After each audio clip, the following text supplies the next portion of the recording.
महाराष्ट्रातील अग्रगण्य पतसंस्था समता पतसंस्था। विश्वास आणि सुरक्षितता म्हणजेच समता। ठेव ठेवा समतात, रहा बिनधास्त। 91.71% ठेवीदारांच्या ठेवी पूर्णपणे सुरक्षित। समता पतसंस्था, कोपरगाव।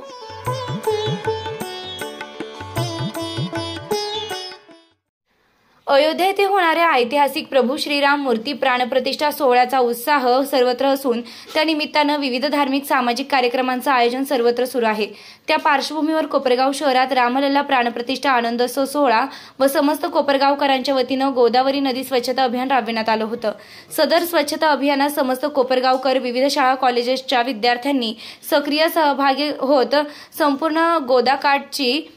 संपूर्ण गोदाघाटाची स्वच्छता केली आहे। यावेळी गोदाघाट हा जय श्रीरामांच्या जयघोषानं दुमदुमून गेला होता। रामलल्लाच्या प्राणप्रतिष्ठा आनंदोत्सव सोहळ्याच्या वतीनं विविध कार्यक्रमांचं आयोजन शहरात करण्यात आलं असून त्यात 20 जानेवारीला सायंकाळी 4 वाजेच्या सुमारास भगवा मोटर रॅली, 22 जानेवारीला सायंकाळी गोदावरी घाटावर महाआरती तसेच त्याच रात्री छत्रपती शिवाजी महाराज स्मारक या ठिकाणी भजन संध्याचं आयोजन करण्यात आलं आहे। सदर सर्व कार्यक्रमांना श्रीराम भक्तांनी उपस्थित राहून याचा लाभ घेण्याचं आवाहन आयोजकांच्या वतीनं करण्यात आलंय। यावेळी श्रीराम भक्त, विविध शाळेतील शिक्षक, विद्यार्थी, विद्यार्थिनी मोठ्या संख्येनं उपस्थित होते। निर्भीड कोपरगाव न्यूज, योगेश डोके, कोपरगाव। 550 वर्षाचा संघर्ष संपवून आज अयोध्येमध्ये रामलल्लांची प्राणप्रतिष्ठा त्या ठिकाणी होती आणि त्याचा आनंद संपूर्ण भारतभर या ठिकाणी आपल्याला दिसतो आहे। त्याचप्रमाणे आपण कोपरगावात सुद्धा रामलल्ला प्राणप्रतिष्ठा आनंद उत्सव सोहळ्याच्या वतीनं हा आजचा आपण स्वच्छता अभियान या ठिकाणी राबवतो आहे। आज पुराणामध्ये गोदावरी मातेला अतिशय महत्त्व आहे आणि रामायणामध्ये सुद्धा त्याचा उल्लेख आहे। दंडकारण्य याच भागात होतं आणि प्रभू रामचंद्रांचं वास्तव्य या पवित्र कोपरगावला या ठिकाणी लाभलेलं आहे। त्या गोदावरी मातेच्या तीरावरून त्यावेळेची आख्यायिका आहे की प्रभू रामचंद्र या ठिकाणून वास्तव्य करीत गेले होते। तर त्यामुळंच आम्ही आज या गोदावरी मातेची स्वच्छता अभियान या ठिकाणी राबवलेलं आहे। त्याचबरोबर प्राणप्रतिष्ठा आनंद उत्सव सोहळ्याच्या वतीनं आम्ही उद्या भगवा मोटरसायकल रॅली या ठिकाणी आयोजित केलेली आहे।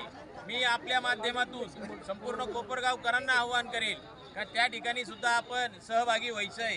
त्याचबरोबर आता ज्यावेळेस आम्ही गोदावरी स्वच्छता अभियान राबवत होतो जवळपास 1 ते 1.5 टनाच्या आसपास या ठिकाणी कचरा आलेला आहे। अद्याप जवळपास दारूच्या बाटल्या म्हणजे या मद्यपी इथं घाटावर दारू पितात आणि त्याचा केर कचरा या गोदावरी मातेच्या पोटात टाकतात। तर कुठंतरी हे सुद्धा थांबलं पाहिजे, त्यांनाही लाज वाटली पाहिजे की आपण या पवित्र अशा गोदावरी मातेच्या पोटामध्ये कचरा टाकतो। मी संपूर्ण कोपरगावकरांना आपल्या या माध्यमातून आव्हान करेन की कृपया गोदावरी मातेची आपण स्वच्छता करा। पुरातनामध्ये ज्या या गोदावरी मातेचा उल्लेख केलेला आहे त्याचा पवित्र आपण या ठिकाणी राखा।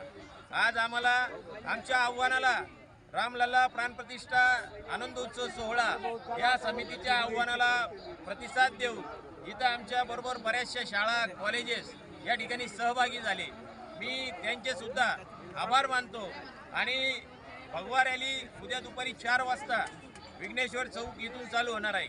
त्याचनंतर 22 तारखेला संध्याकाळी 6 वाजता आपण गोदावरी घाटावर महाआरतीचं आयोजन केलेलं आहे।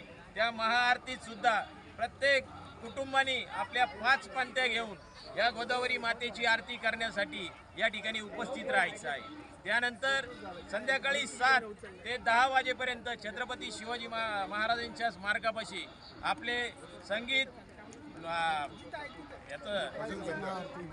भजन संध्याचे कार्यक्रम आपण त्या ठिकाणी आयोजित केलेले आहे आणि त्या भजन संध्यामध्ये आपण इंडियन आयडलमध्ये पहिले 5 आलेले कलाकार त्या ठिकाणी सहभागी होत आहेत। त्यामध्ये आपली भूमिपुत्र असलेली कुलकर्णी, त्याच्यानंतर गौरी पगारे या सुद्धा कलाकारांना आपण त्या ठिकाणी स्टेज दिलेला आहे।